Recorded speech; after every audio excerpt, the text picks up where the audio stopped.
Welcome guys, today we are going to look at another LeetCode problem, this time from the math category, and I'm gonna pick a random one.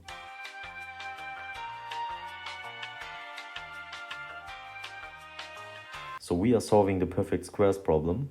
The perfect squares problem on LeetCode asks you to find the minimum number of perfect square numbers that sum up to a given positive integer n.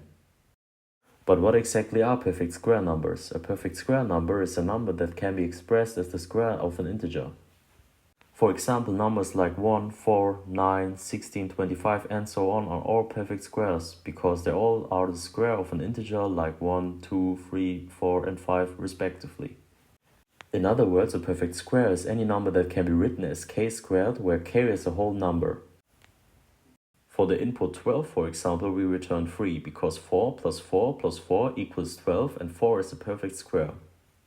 Let's find an efficient solution to this problem. We use dynamic programming for this. Dynamic programming is a method for solving problems by breaking them down into overlapping subproblems and storing the solutions to avoid redundant work.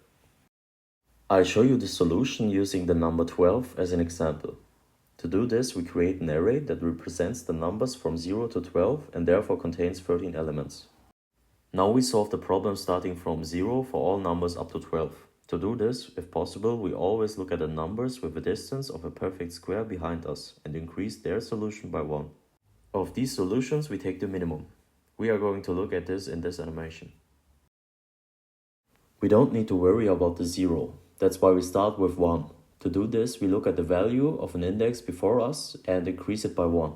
Since 1 can be expressed as 1 squared, we return 1 here because we only needed one perfect square and are done with it.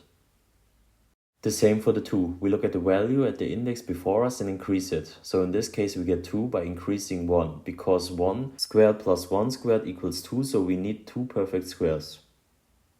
Same thing with the 3, because 3 can be expressed as 1 squared plus 1 squared plus 1 squared.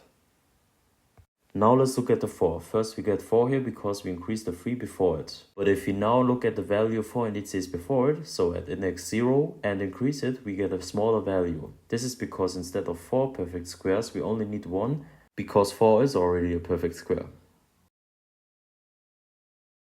I let the animation run. Always remember, we look at one index before, then 4, then 9, then 25, and so on.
Now that we understand the concept, let's start coding. To represent the table, we use an array.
So that's it for this video. I hope you enjoyed it. Like and subscribe, and I'll see you next time.